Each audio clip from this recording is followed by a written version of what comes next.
Hey, Foot Clan, I hope your weekend went very well. I hope you withstood a major victory. Before we start today's show, I want to send you over to jointhefoot.com. We are doing the exclusive Foot Clan giveaway today. You can still get in on it. We're talking a signed Mark Ingram jersey. We're talking a fantasy football championship belt, bobbleheads, gift cards to our shop, gift cards to other places, sticker packs, a Todd Gurley McFarlane. We are blowing the doors out this month with this giveaway. That is jointhefoot.com. This is Hall of Famer Marshall Faulk, and you're listening to the Fantasy Footballers.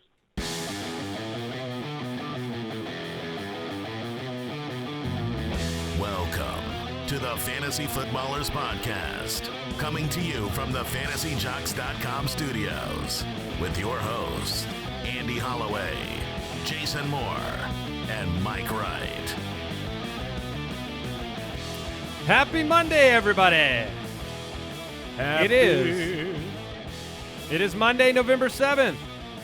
We are the Fantasy Footballers, and we're back. Yet another delightful episode as the week gets started. I hope everyone had a good weekend. It didn't seem too crazy. Luckily, there wasn't any catastrophic injuries that I can recall. No, just a normal Colin Kaepernick type of weekend. Just a normal Kaepernick doubling up on Andrew Luck's points kind of weekend. These things happen. Just a little bin kind of weekend. No, there were things that took place, and we'll talk about them today. We've got Fantasy Rewind, all the news, information you need to know, our Studmuffins of the weekend on the show today. We'll preview the Monday night game. We have Pooped in his big boy pants and the Raising Cane's Rising Stars of the week.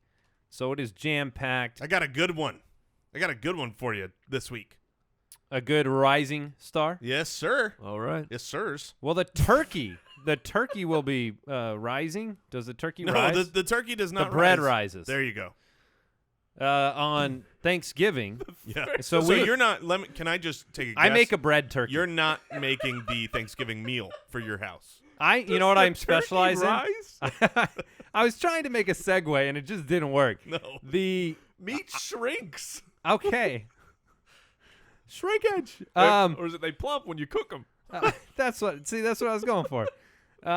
Thursday and Friday, so Thanksgiving and Black Friday, we will not have a show. What? But Uh-oh. Jason got his way. Yes, sir, I did. So we'll have a Megaladon episode. Megaladon the day before Thanksgiving. It will be a monstrosity of an episode, and you will never be able to finish it. It will be 17 hours long. We need the IVs. Don't sell it short, Jason. Yes. It's going to be even longer. Yes.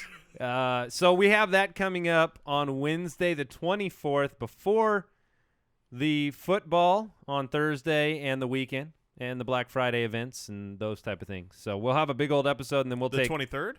Is that what it is? I think the 24th When is actual Thanksgiving. Is it? I think so.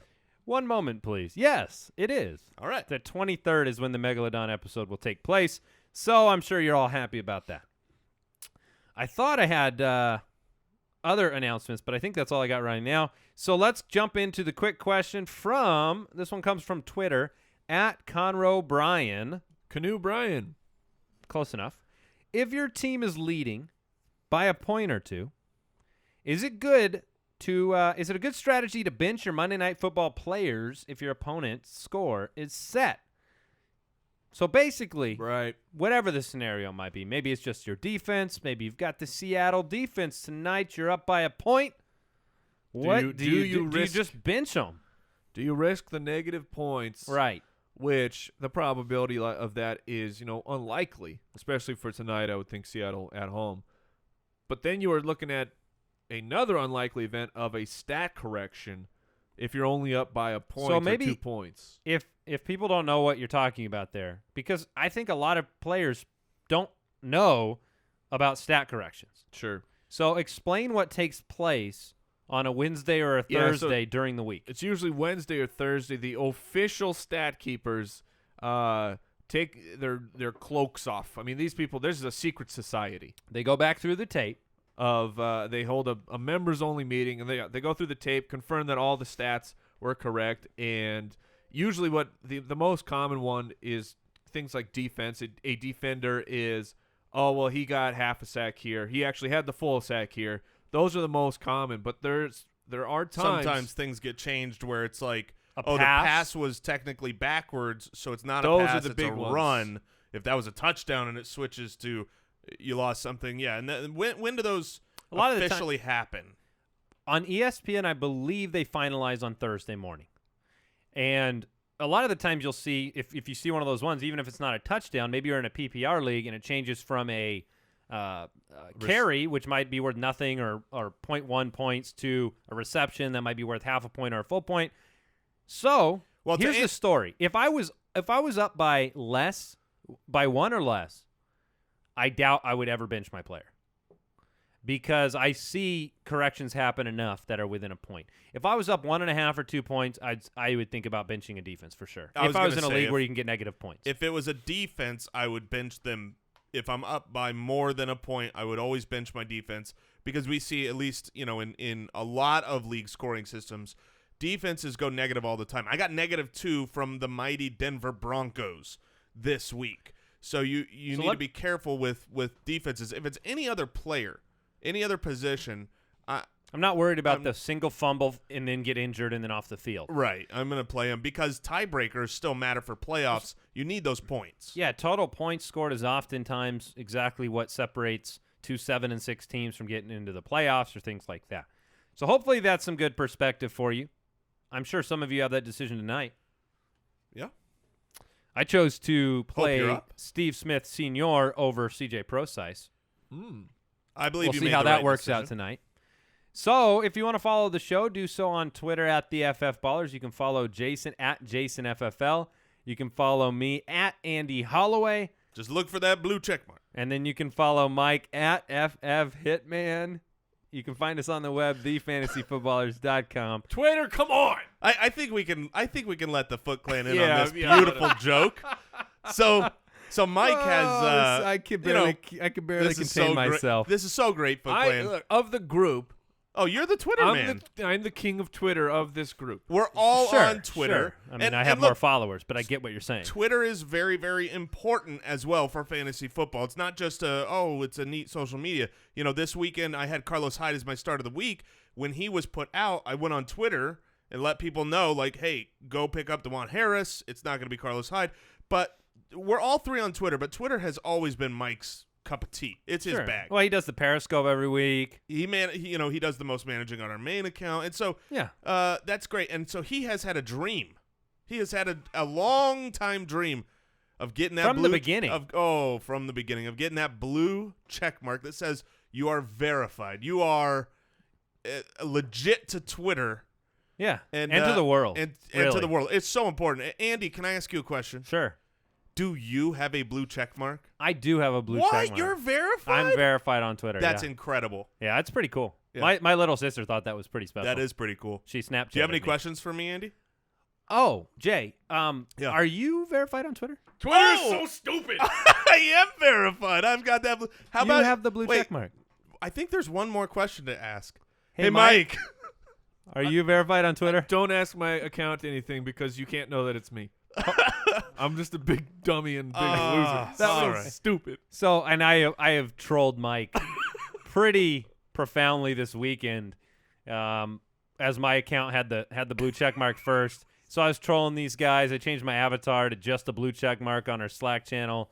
It's great. been really, And it's now been we got some of the best. Now we got moments. to do it on air. Thank Some you of for the being fun- a part of this. Yeah. So let's get into the news. Weekly Rewind. You doing okay, Mike? You got any other news? You don't have any breaking news for us, do you? I'm looking at a barren wasteland of a Twitter account. It's really made me think about the fact that all of this stuff that gets tweeted on that account might be false. Right. There's just just- follow there's Andy and There's me just and you'll no be way okay. to know for sure that the news that breaks on there, these pictures of your family and stuff, is actually you. Scary stuff. It's a scary world out there. Are you electing your next president based on verification status, or are you even allowed to vote? Look, All right, Jeremy Maclin left Sunday's game in the opening drive with a groin injury did not return. It was disconcerting to see the news that he was just barely declared active basically before the game. I moved him way down my rankings due to that news, as well as the news that he's Jeremy Maclin, which hasn't been good for him this year. I did as well. Hopefully, if you've been listening, we haven't been high on him, and also if you've just been playing fantasy football, you've seen that he has not been performing for fantasy purposes. I hope he was not in your lineup. If he was, my condolences on this bipocalypse. In incredibly fun to watch news, Travis Kelce was ejected for protesting a pass interference call, in which case he then the referee threw a flag for unsportsmanlike conduct, and then he took his towel out and threw it directly back at him. It was what all of us He'll be want suspended. to do. He might be suspended. I don't think he will be, but I mean, he was just wrung around the neck. Nobody calls it, so he's complaining to the ref over and over and over. The guy throws a flag at him, so he's like, I reject your flag. See, I throw my flag at you, sir. They throw so many pass interference penalties now that I actually find myself like kind of esteeming like a sneaky pass interference that you get away with. Like, I thought that was a sneaky PI that the both refs couldn't see. But Kelce also he wasn't too happy. And he gave the no, you're out of order. Yeah, he did. He did. So he's going to have to face the consequences. He's already apologized profusely on Twitter. Oh, well, good. Let's see. Twitter, it's so important. I would have Is he retweeted it, but is he hold verified? on, I got to check and see if he's verified. Let me get on I'm sure that. Kelce's verified. Most people's Most notoriety. Real, yeah, most people's notoriety. Derrick Henry did not play a snap in the Week 9 loss after injuring his calf during warm-ups. The alert said it was a first-half injury. I'm going to tell you this. Go ahead. Breaking news. Travis Kelce is verified. Well, yeah, of course. And he has a beard, too, so it proves that that's not what's holding Mike back. It's going to be a tough day for Mike and week and maybe longer. We'll see. Maybe you can get verified on the show. All right, so this Derrick Henry news. I was on Twitter a lot on Sunday morning, and I was getting the same type of questions. It was a lot of DuJuan Harris, a lot of Tim Hightower, a lot of do you have confidence in Mark Ingram, and a lot of Derrick Henry over X, because people wanted to know, can you roll him out there? And this is not a toot-toot. I'm just saying the advice that I gave was just that it feels like chasing the points this week. You had the kind of out of normal circumstances big game last week. Murray came off with the toe injury. Henry's very, very talented, and I know we'll never know because he didn't take the field. I was going to say, I just could not disagree more. But the caution flag for me, I know. You said Murray struggled in this game. Henry, you think, would have had a big game. I don't know why you think Henry would have a bigger game than Murray, who's leading the entire league in running back points. But I can tell you why. Go ahead. Because Murray and his injured toe that he's been, practicing through showed up on the field this week. And it took a long time in that game before he got in the end zone and got his fantasy points. He was fine by the end of the game, but as you watch the game, you go, man, he just looks a little bit slower. And the matchup was still juicy for running back. So I think if Derrick Henry was there, he would have done well. Hopefully you were on Twitter and saw the news that he was he got injured during warm-ups. So you kind of had, if you were right last second, you had the opportunity to save yourself and pull him out. So he'll have an MRI this week on the calf. We'll have to learn more about the injury and how long it'll keep him out or sidelined. Allen Hurns being evaluated for a concussion after the Week 9 game, so pay attention to that. And then Travis Benjamin exited with a knee injury. I don't think we're telling anybody to start Benjamin or Tyrell Williams, to be honest. Tyrell got in the end zone, though, this week. And Benjamin went off the field. But this is what I was worried about. I didn't know which guy would be on the field or stay there. Victor Cruz is also dealing with an injury, which you saw Shepard kind of get loose a little bit towards the second half. He scored. If Victor Cruz is going to miss time, then Sterling Shepard gets a little bump up. All right, let's get into the big performers this week. This week's Fantasy Stud Muffins. All right, we know about Matt Ryan. Had the great Thursday night game. Marcus Mariota put together another fantastic fantasy performance.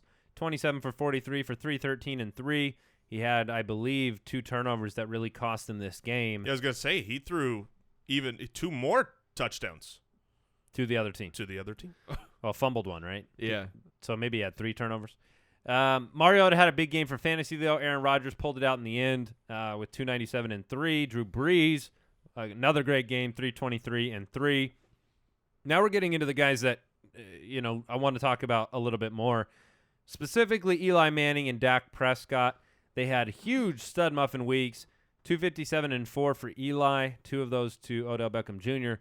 And then Dak Prescott, I kept waiting for the Cowboys to kind of pump the brakes in this game. And he had enough leeway there to get 3 touchdowns. They did what I think all NFL teams should do, and I give them kudos. They stepped on the gas, and they stepped on the neck, and they never did the whole thing where, okay, we're up, so we're going to slow down. They got to a giant lead, and then they pulled their starters out. That's the way you do it, as opposed to like just trying to leave the starters in and then just run them into the ground. Exactly. Fair enough. I mean, it's nice to have Alfred Morris. We could see this kind of a situation. Yeah, we could see Dak Prescott in this coming, right? Of course, it was the Browns. I think he was my 4th highest rated quarterback this week. Hopefully, you picked him up and played him. He was the guy we said we would stream over our streaming candidates. It was still scary to do. I'm telling you right now. Really? I had starting no fear. Dak was worrisome to me because, for me, these games. Look at Andrew Luck. It looked like it was going to be an absolute fantasy wonderland for him against Green Bay. But you get around the goal line, I feel like Elliott had the potential to just get into the end zone anytime they were in the red zone, like Frank Gore did, and nerf his day. But it's fair, but it's still the Browns. Yeah, it is. Winston, Bortles, and Kaepernick had huge days. Before we move, Eli Manning, that was he got really helped out here by Carson Wentz. Really stinking up the joint, but that was a matchup or a big game that I admittedly did not see coming for Eli Manning. Eli Manning's like nitroglycerin right now, where you just have no clue. You have no clue when this thing is going to explode, and is it going to be beneficial for you? Are you digging the tunnel for the train through the mountain, or does it blow up and your hands go skyrocketing into the sky? And Blake Bortles did it again. Yeah, even garbage. Against Kansas garbage City. time. Well, sort of. It was sort of garbage 22 time. for 41. On the season, he has been as bad a quarterback as I can remember watching, and he is the 10th ranked fantasy quarterback. 6 for 54 on the ground doesn't hurt. Did you see the clip of him on the sideline? They always warm up. He goes to do just a regular standard warm-up pass, and the ball just flies out of his hand.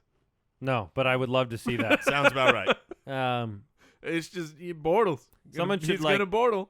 Replace the ball in that video with Gus Bradley's head, and he's just fumbling away his career. Colin Kaepernick, 24 for 39 for 398. 398 and 2. Look, the matchup was too juicy. Does this say that something is majorly wrong with Russell Wilson? Because the matchup, everybody has been throwing for 1 billion yards on New Orleans. Not at all. You don't think so? Not even a little bit. Russell Wilson struggled. No, because the reason Kaepernick could do this was because New Orleans got out to a huge lead and their defense is so pathetically horrible. This isn't the same situation that, if Russell Wilson's down 35-10 and he's got 3 quarters to play, I think he's going to put up these kind of numbers. No, that's a great and Kaepernick did this without any rushing yards, basically. 5 for 23 on the ground. And he had 2 pass plays that accounted for half of that production there. You had the DuJuan Harris ridiculousness, and then the Vance McDonald had a major big touchdown. He is just patenting those. That's all he does. I mean, Vance can 1 for 70. Go Vance down McDonald. the sideline. I mean, before we talk about running backs, I do want to thank today's sponsor. Look, it's a new one, guys. And if you're a guy like me, we are all aware of how many watch brands there are out there, and they mostly all look very typical, very normal, very Sean Drone, very Don Jackson kind of normal, okay? They get the job done, but they're not a special watch brand. They don't make an impact when you wear them, and that's why I want to tell you about our newest find, Original Grain. You can see it on the video right now. These are the first watches that I have ever seen that have this hardwood plus stainless steel look. This is like a handcrafted exotic hardwood. We're talking about African rosewood, reclaimed American oak whiskey barrels. That's what mine is. Is that what yours was? Mine is made from an actual whiskey barrel. They are very It's striking. really cool. It's amazing. It's very cool. And they are the most uniquely crafted impact-making watches in the world. And Foot Clan, you have got to go on the web and just see what we're talking about. So go to originalgrain.com/footballers right now. They're giving all of you a 15% off discount off your whole purchase. originalgrain.com/footballers for 15% off the entire purchase. originalgrain.com/footballers. These are absolutely awesome. Just go check them out. They're very, very cool. I love mine. I love it. I do as well. And hey, do not forget about SeatGeek. If you are planning on going to any live event, it's not just sporting events, but a live event, a music concert, or all of the great games coming up. We're getting close to the fantasy playoffs. Playoffs will be right behind there. You want to use SeatGeek. I have SeatGeek on my phone. I use the website. SeatGeek is the place to get tickets because It's just so fast. it's so quick and easy. it's so easy. Really, first of all, they take tickets from hundreds of different ticketing sites. They pull them all together to one spot, so you know you're getting like a great deal. You know, sometimes when I go to those like hotel conglomeration sites and you try to use one of those to find the best price, the interface is just awful. But with SeatGeek, the interface is beautiful, color coordinated, a map of exactly where you want your seats. So that's what we use. That's what we recommend. And they're going to give you $20 back after your first purchase. So here's what you do. Download the free SeatGeek app, go to the settings tab, and click add a promo code and enter in footballers, and SeatGeek will send you $20 after you've made your first ticket purchase. So download the free SeatGeek app and enter promo code footballers today. I would be remiss if I didn't mention one more piece of news that I had forgotten.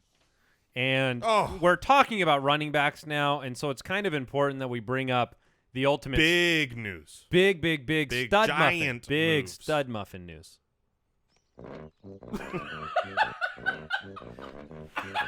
You did not see that coming, did you? I totally forgot. Totally forgot. That's Help is funny. on the way, Green Bay. Hey, I just talked about how vanilla Don Jackson is. I mean, Joique Bell. I haven't seen one thing from Don Jackson that makes me think He's he's back. not an Arena Bowl superstar. Joique Bell is expected to be signed today, right? By the Green Bay Packers. That's amazing. Sometimes things work out really great for the show and for the sound effects, and that's one of those I can't things, wait for so. that revenge game. Hey, good news, by the way. Mike Evans is also practicing on Monday. So That is that's, good news. That's pretty hot. How's Doug Martin doing? He's skipping a few years. Latavius, all right, stud muffins at the running back position. Let's fly through these guys. Oh, my goodness. Melvin Gordon, do you know how to play football now? Wow. He said, I'll take that 0 touchdown season and raise you about 50. Remember when he said that he has started slow at every level? He had a hard first year in high school, hard first year in college, hard first year in the NFL, but goodness gracious, he's figured it out. 32 for 196 and 1, 4 for 65. 250 He is matchup proof. combined He yards. is a matchup proof start. He's an elite top 3 play. I mean, you're talking David Johnson, Melvin Gordon, Lev Bell, Zeke. Yeah, you have to mention him in that upper echelon now. I agree. And just Maybe his DeMarco. involvement in the passing game is so valuable. He can take that screen. He gives you everything you want. There are some players, like C.J. Anderson, when he's getting a good workload, who catch the ball, he can run, but breaking that big play isn't really possible. Well, now- Melvin Gordon has broken 2 long runs on like 3rd and 4th and must-run situations in the past 2 weeks to win the game for the Chargers. Yeah, speaking of another stud who has won the game by breaking a few important runs off, that was Latavius Murray. Goodness gracious, I love Latavius You Murray. do. You've got a reason to. 20 for 114 and 3 against the Broncos. I had a matchup where I needed Latavius to not score 10 points and I would win. Hey, it was like the Band-Aid, though. It was Yeah. just, I was ripped off, and you didn't have to worry about See it. what I mean? Look, Derek Carr had a great game. He played well against Denver. No touchdowns. No touchdowns for you. So you think like maybe the touchdowns are overvalued for fantasy You're purposes? going back to the well there. Well, when you get 3 1-yard touchdowns from Murray, it's, hey, he got it done. Well, his first dive into the end zone, that was risky business. That was not a practical thing to do. It worked out though. All right, we know about Zeke. You're not benching Zeke, so, hey, congrats. He had a great week. Frank Gore. Frank Gore, another great week. Looked good. He was almost my rising star this week. He is but dude, he's looked. he's a setting sun is what he is, but he just never sets. That's the thing. He's just kind of stuck at noon, and he's going to stay there for a while. He is. Hey, he's back. Mark Ingram. Start of the week, man. Mark Ingram. We were full tilting over Slack. I tweeted that I cannot handle this Mark Ingram benching, and then he wasn't benched. He anymore. couldn't either. Yeah. He's like, I will not be benched. 15 for 158 and a touchdown. Now, the nice thing is no matter who you started, you were happy because Tim Hightower had 23 carries and scored. These guys are the number 2 and number 8 running backs on the week right now. Start your running backs against the 49ers is a recommendation. Hey, does anybody know who gets to play the 49ers I next? do. Yeah. Go ahead and share that with the listeners. David Johnson. Woo! Oh, my goodness. That's going to be If you have David Johnson, are you considering the fact of just benching the rest of your of your roster. team Just to see if he and can say, win the whole week. Let's do this. You never know what happens in fantasy football, I tell you, but it looks good. Coming off the bye too, right? Yeah. Man, Rest that's up, a young man. nice team to face after the bye. I'll tell you that. All right, Ajayi. What do you Hey. guys think? He keeps delivering. You know, It was a very slow start too. Hey, it was a 24 slow for start. 111. He had that really, really super late, like 26-yard run, but he's done that in 3 games now where super duper late. I mean, you're talking the game is over, and he's like, I can get a huge chunk of yards here. He still scored early though. Yes, he did. And let me ask you this now. I mean, when you get a guy off of waivers like Ajayi, and he looks to be bell cow worthy, right? 24 carries, they won the game again. 3rd straight time he's had a monster game. Do you buy in rest of the season on Ajayi, and does that give you the flexibility to now trade another piece of the puzzle? Let's say you've got a DeMarco Murray, David Johnson, and Ajayi. Can you go flip DeMarco because maybe the value on DeMarco is higher than it is on Ajayi? Do you feel confident enough as Ajayi being your number 2 the rest of the way? I do. I buy in. I think he is legit. He's got a good upcoming schedule. San Diego, LA's all right. Then San Francisco. So he's got some good games in there. That being said, I think his value right now after this game against the Jets is going to be as high as just about anyone. Maybe not as high as a DeMarco Murray, but because his value is this high, he's probably still the guy I would actually look to trade for a great value only because playoff schedule. I know he had a decent game right here against the Jets, but he faces the Jets again. He also faces Arizona Cardinals. It's just really hard to fight that temptation with all these kind of players because what happens is, and I noticed this on the show, is we have guys, Matt Ryan, Ajayi, other player, Melvin Gordon, right? Petition to trade Melvin Gordon.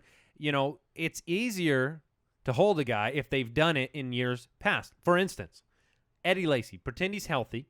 Pretend Eddie Lacy has 3 games like Ajayi just had, even after a year and a half of failure. It would be so much easier for us to not think trade high on Eddie Lacy because his pedigree has proven he can do it. It's like Doug Martin last year. Okay. And if he had 3 good games, you'd buy into the fact that he's elite. Yeah. It's so much harder to not – I'm just saying sometimes you need to keep these guys. Sometimes you need to say, Matt Ryan is my quarterback rest of the season. This is his year, right? Like this is his Cam Newton year from last year. I completely agree, and I actually do buy into Ajayi. I'm not necessarily recommending to anybody that right now you should go and sell him, but in the situation you described, my point is more that I think his value is so high right now that it's almost to DeMarco Murray's. But that's the question. Would you go trade him for DeMarco? Because could you end up disappointed in that situation? Well, DeMarco, first week of the playoffs, plays Denver. So that's a great matchup. You can run on Denver. No, you can. I Actually, mean, that's a reminder, too. DeMarco has a bye the week before. Yes, he does. Week 14. And week 13. So a lot of people are in playoffs in week 13. You check your league settings. And this is really important if you're a DeMarco owner. Ship you him need out. to check your league settings to see when playoffs start because your trade deadline's probably coming up. And if you start your playoffs in week 13, you must trade him because you can't have a bye week in the playoffs. And, you know, that's just tomfoolery. All right, DeJuan Harris, 10 for 59, and then 5 for 83 and a touchdown through the air. Looked great. Looked so much better than Mike Davis. Looked so much better than Sean Drone, the big salad. Matt Forte did it again because can't stop him. Tried and true. Tried and true. Tim Hightower, we talked about it, and DeMarco Murray pieced together a good game in the end because he scored late and ended up with about 20 fantasy points. So Yeah, he did it. I mean, you want to talk about matchup proof. That was a really bad game for him. If you watched, he did not look good. He was like 10 for 37 to start that game. And he ended up being pretty good, as he does. Wide receivers with big performances this week. You know Mike Evans had the monster game, and he is also one of our favorites for down the stretch. He did practice today after the concussion, and so Mike Evans looking nice down the stretch. Now, Michael Thomas for the Saints, 5 for 73, 2 touchdowns. That's all I'm going to say right now because we're going to talk about him momentarily. Jason's going to elaborate on Michael Thomas's performance when we get into our Rising Star picks this week. Rishard Matthews had a big game, He 6 did. for 63, 2 touchdowns. I care zero. I don't care at all. I could care. Yeah. I couldn't even care less because you know who had a big game last week? Kendall Wright. Yeah, Kendall Wright had a big game, right? I mean, this is who knows, right? This was a situation where I would not – he'll get picked up and he won't be picked up by me. Let's put it that way. Sure, I will say this. I actually believe in the talent of Rishard Matthews quite a bit. I think he is a very good wide receiver, but I agree with you in this team week to week starting for fantasy football purposes, it's not going to matter. You're not going to guess him right. Julio Jones, he's pretty good. You're starting him next week. 8 for 111 and a touchdown this week. Mike Wallace did that whole run really fast thing. 4 for 124 and a touchdown, including a 95-yard bomb. Did you see his well, not a bomb, a 95 Well, yard. Yeah, okay, screens. 95-yard screen and run. Did you see his quote?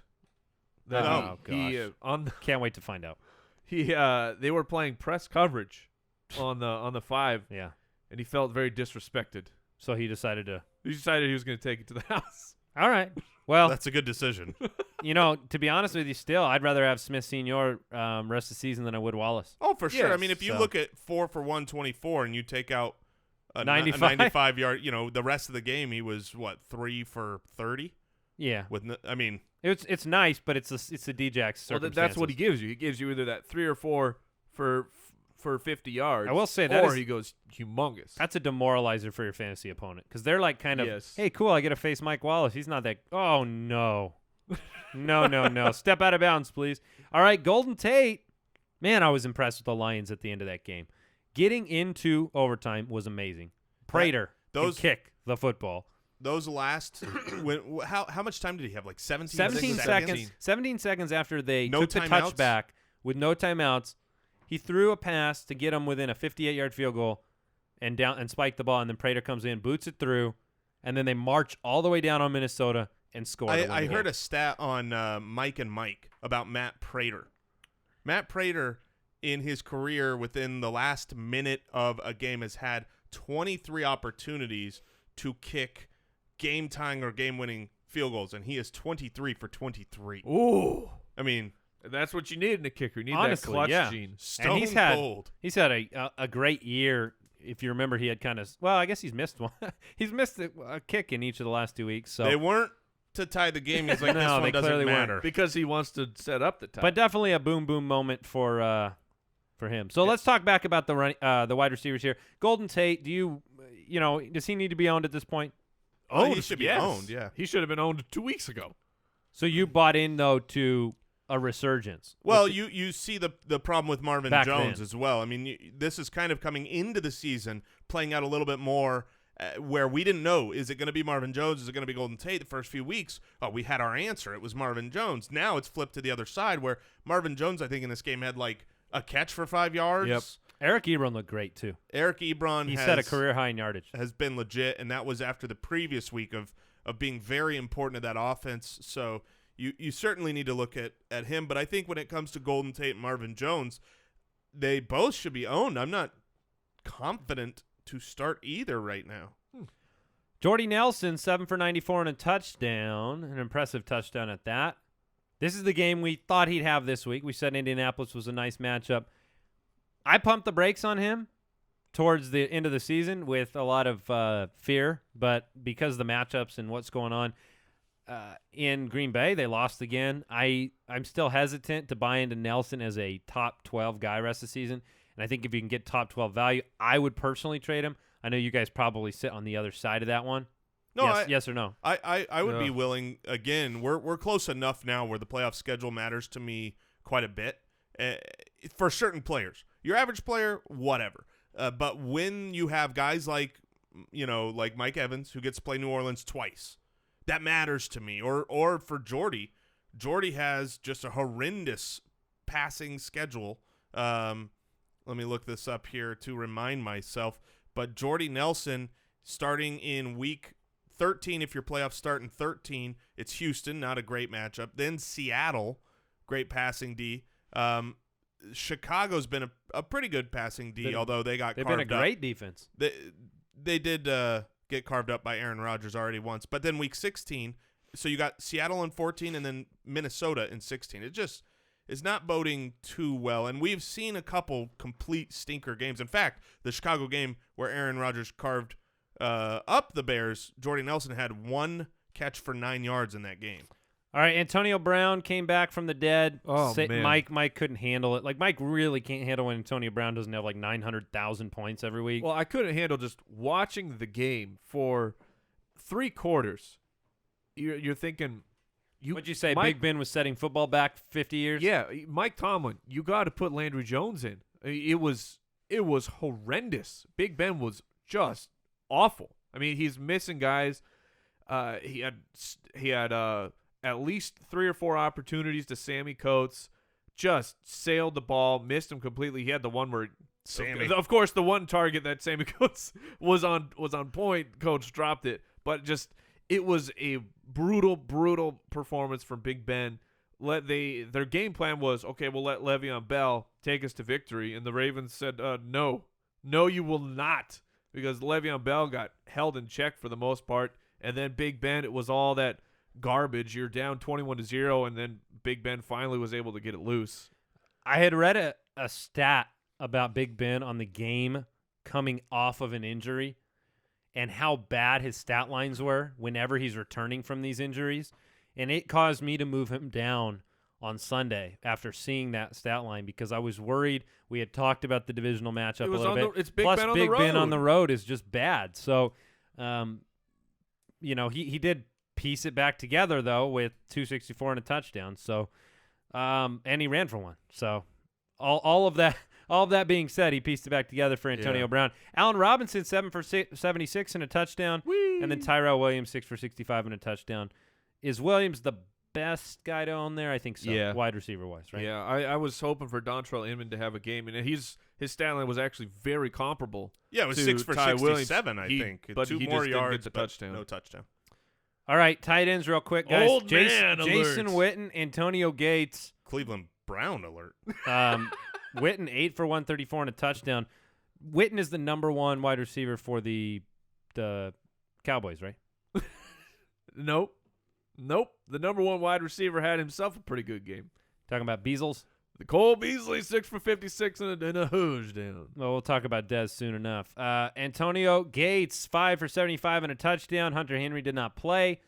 Gates still doing it. And then Vance McDonald had the monster game. What do you think about Zach Ertz finally getting into the action? 8 for 97. Is he somebody that, because of the talent and this stat line, you might buy this week? Nope. All right. I Fool me. thought I'd ask. Fool me once, fool me twice Well, situation here with Zach Ertz. Okay. Now, who was in the DFS segment? Chris Meany. Didn't he nail a tight end this week? He certainly did, but now that you're putting me on the spot, I can't remember who it was. The Twitter was very happy with it. Yeah. Lance Kendricks. Yes, there it is. Yes. Yeah. Yeah. Shout out to Lance Kendricks and Chris Meany. Kendricks also had that terrible drop, right? Sure did. Oh, I mean, I just Where you can't said even it was believe like it. the worst drop you've It ever was seen. like playing catch in a backyard and you're about 6 yards away from the person and you just throw a nice. It wasn't a rocket pass. This was just hey, you're open. Let me just toss the ball to you. And he's like, I don't know how to catch.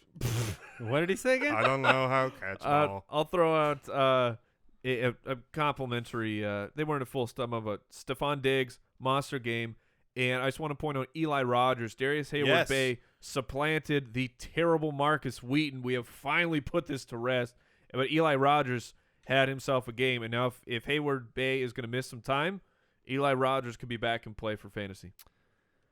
Yeah, Marcus Wheaton's not so good. Yes, justice. Raising Cane's Rising Stars of the Week.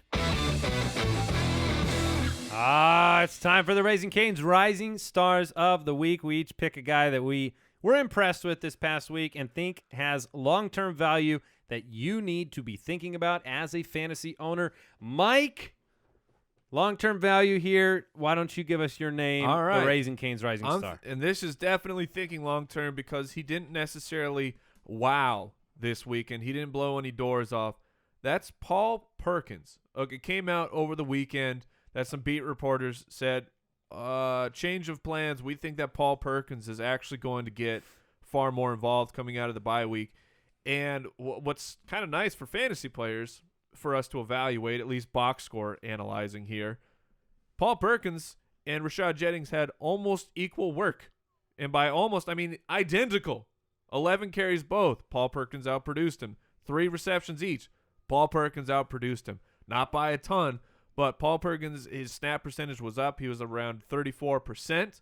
He just the changing You of the can guard. do something with 11 carries and 3 catches. The That's changing thing. of the guard is coming for the New York Giants. They have zero. They have zero running game, and you got to start looking at the rookie who in just the eyeball test. Paul Perkins is the more explosive guy. So this is early. We're waking up early and seeing the sun rise here. Yes, right. This is like you got the rising stars. This is it's peeking over the corner. You got it early. Now, would you rather have Perkins or Kenneth Dixon rest of the season? I considered Dixon as well because that's a very similar situation. Dixon had 9 carries. He's got Cleveland at home next week. Where the doors, like I said, were not blown open by these guys, but you can see the team starting to shift the rotation. I would go with Dixon in that because I probably would as well. I think the Baltimore Ravens are a better running team than the New York Giants. Yeah, okay. So my rising star this week, I'm going to go with the heart ring himself. The OG. Oh, the OG. Darren Sproles. The number 2 running back. Yeah, the number 2 running back in Philly that got 80% of the snaps. Listen, Sproles was actually effective in this game, even though he didn't score. 13 for 57 on the ground, 80% of the snaps. Matthews got 8 snaps. Smallwood got 2. Look, it's time to stop kidding around here. Darren Sproles is the number 1 running back for the Philadelphia Eagles. That's the story. And so if he's the number 1 running back and you recognize it before your league mates do, then you have an opportunity to take advantage of that, to make some trades. To little guys and old guys never get the respect that they deserve. Yeah. This is a little old guy, so He's both. He will not get the respect from league mates that he'll be like a package throw-in on a trade. Did you know that Darren Sproles has played over 80% of snaps twice in his career?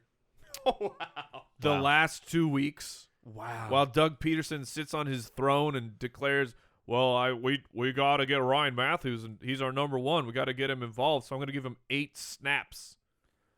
Yeah, and I think I said last week that I would not play Ryan Matthews, but I'm going to go ahead with and unless you're in a touchdown-only league, my friends. Yeah. Since I am taking the anchor spot here, I will have the best Raising Cane's Rising Star, and that is Mr. number 1 wide receiver for the New Orleans Saints. Yeah. Michael Thomas. I really trust what you say, Jason. Thank you. Because I'm verified. Because you're verified. So Michael Thomas, look, he has really been the best. I think the best rookie wide receiver out there this year. You want to know, every year someone comes out and performs well. This is going to be the guy. We talk so much about Mike Evans because his playoff schedule, 2 times in the playoffs he gets to face New Orleans. Well, guess goes the what? other way. Tampa Bay does not have a good defense either, and those games are going to be high-scoring games. So you want to know who's Evans doesn't have Drew Brees. A lot cheaper than Mike Evans is Michael Thomas. So Michael Thomas has been great. I went back to see, how's he been finishing, right? Because so far this week, Monday night hasn't happened, but he's the number 2 wide receiver this week. And last week, he had a down week. He was 44th. Wasn't terrible, but wasn't the best. The week before that, 14th best wide receiver. The week before that, the 9th. The 22nd before that. The 16th before that. So while he is about tied with Brandon Cooks in total fantasy points, I would much rather start Michael Thomas and have a more secure, consistent road home. Look, he is the number one wide receiver there, and he's filling the role of the New Orleans Saints all-time leading pass catcher that just retired, and he's coming in and Marcus Colston, and he's doing it better. So I am really rising on Michael Thomas. I think he's a weekly must-play. Yeah, this is the week that confirmed that to me, because my worry with Thomas was that during his productive weeks, it was touchdown dependency, not touchdown predictability. Right. And so now you've moved into the point where this is more Decker than it is Wallace, right? Where yes. you're doing something where you're a first read, you're a goal line read, now you're a deep threat, and you're a big, strong, young buck, right? You're not some old guy that's getting production. So I'm all in on Thomas Last as well. thing I'll say on Michael Thomas, I agree. He is leading the New Orleans Saints in receiving touchdowns, which are not always predictable. He is also leading in receptions. Sure. And he is also leading in targets. Yeah, that's and they love him. They love him. You can tell. Those were the Raising Cane's Rising Stars of the Week. Don't forget the game day. It tastes better with Raising Cane's tailgates full of that fresh 24-hour marinated, hand-battered chicken fingers. And that fresh brewed sweet tea that you just want to pour all over yourself when you win. When you win. And Twitter, Foot Clan. People keep sending me the snapshots. They're like, thank you for pointing me to Raising Cane's. This has changed my life. So visit RaisingCanes.com to find your nearest location. Let's move on. Pooped in his big boy pants. Well, this is the kind of dichotomy you have between real life and fantasy sometimes. Andrew Luck ends up in the poop section. Yeah. With 23 for 36. He was very good. 281 and won a big game, but had 2 interceptions, and that hurt, -4 right there. Cam Newton won as well, and he had another struggling, non-efficient, really just a bad fantasy day. He's won 2 weeks in a row, and he hasn't done anything for fantasy. The question that we got asked a lot last week by listeners that wrote into the show was, hey, is he no better than a streaming option now? And how is that possible? Oh, man. I mean, look at last year, right? Cam Newton, Russell Wilson were championship-winning fantasy quarterbacks. But they were also guys that you could have, in certain leagues, found on the waivers at the midpoint because they both sucked the first half of the year. Do you think Cam Newton is a top 8 quarterback rest of season? I do. Do you believe he's top 5? I would put him very close to that. I would Really? probably put him about 5 or 6 rest of season. So you would go buy him? If he's, yeah, I would. I don't think I would. I don't think I would either. I'm not getting. And maybe that's because I've already been burned on buying Russell Wilson for like 3 different weeks. But if I have Cam Newton, I'm not actively looking to get rid of him. If a package comes where I can get some value, sure. But if I have him, I'm just going to ride him out. I'm saying if I do not own Cam Newton, I'm not trying to acquire him. The 2 biggest disappointments for me at the running back position this week were by far Charkandrick West and Devontae Booker. Yeah. Both of those guys had what looked like juicy matchups. They looked like they had the backfield to themselves. And instead, we saw very bad performances, specifically Booker, 10 for 22, and everywhere else. I will give a shout-out here. Raider Nation, I doubted the Oakland Raiders this weekend against the Broncos, and I doubted them because of their defense, but their defense was spectacular for almost that entire game, shutting down Devontae Booker. I mean, it was that Capri Bibbs touchdown was insane. Yeah, that was awesome. I mean, I'm just giving Bibbs credit for that. Sure, like I said, not the whole game, but as a whole, the Raiders were very impressive. All right, Booker moving forward though. I think we had talked about him saying, hey, look, opportunity, talent, what we had seen on tape was awesome. Is this anomalous? Do you start rolling back out there? Yeah, you got to roll him out. I think it's the shoulder injury has to be hampering him. And Char West showed why he is at the bottom of the rotation here. Come on, Char West. 13 for 39, 3 for 35 through the air. I believed in you. Not having Alex Smith, I think, probably hurt the way that they use the running backs there. What? Nick Foles? Yeah. It doesn't help things? I would expect Spencer Ware back, but you need to pay attention. Don't just drop Char West right now because we'll see if Spencer Ware can get back on the field. They are talking about Jamal Charles, guys. Big news. Might be available week 17. Ooh. For those who unfortunately have to play into Week 17 for your fantasy And playoffs. a guy coming off the IR, you're like, yep, throw him in. Another huge. I'm in the championship. Doesn't get more disappointing than Isaiah Crowell this week. He couldn't garbage time his way to much of anything unless you maybe were in a PPR league. He had 4 for 63, Yeah, but he basically didn't even run. So Crowell, Asiata, McKinnon, and Gurley. Gurley was all right, but that's like the best he's been in a while. Gurley is Todd Gurley. This Case Keenum denial situation too. They're gonna keep him in there. I mean, either Jared Goff's really bad, or I read somebody left us a 5-star review on iTunes. Thank you, by the way. But it said you had to get over our unfair bias of Jeff Fisher. Jeff Fisher's last 5 seasons, I believe this is off the top of the dome, but I believe I am correct. At this point in the last 5 seasons, it is 3-5, 3-5, 3-5, 4-4, 3-5. That's what he's been through the eight game mark. Yeah, I believe that is the last 5 seasons. Is that what you would define as progress? It's tried and true, steady hand. Steady Eddie. They don't want things too hot. They don't want them too cold. Right Look, in the middle. I'm not biased towards him. I'm biased towards failing, and he's failed for 5 straight years. And now you have a situation where they either drafted the wrong guy, or they didn't draft the wrong guy, but they don't want to go see it. I mean, it's like Treadwell finally got on the field, by the way, and it was like you had to have a new offensive coordinator come in to put your first round talent on the field. Well, everyone who passed on Dak Prescott drafted the wrong guy. I agree with that, and Ezekiel Elliott for those 3 teams that passed on him. Wait, did he go? He went 4, right? Yeah, Elliott. Look, I think Elliott's a tremendous talent, but Elliott on a team that does not have the Dallas Cowboys offensive line, would he look similar to Todd Gurley right now? It's a fair question. We'll never know. No, but it's a very fair question. All right, wide receivers. We talked about the aforementioned Marvin Jones Jr. He had a junior stat line, 1 for 5 in a game where, how does that happen? Xavier Rhodes? Yeah, I mean, it's still. Yeah, I mean, he caused a couple of penalties on Rhodes, including one that moved him down the field, but you don't get fantasy points for penalties. So Marvin Jones, I think he'll bounce back. This is not the normal for him, but not a good. Des Bryant, 1 for 19.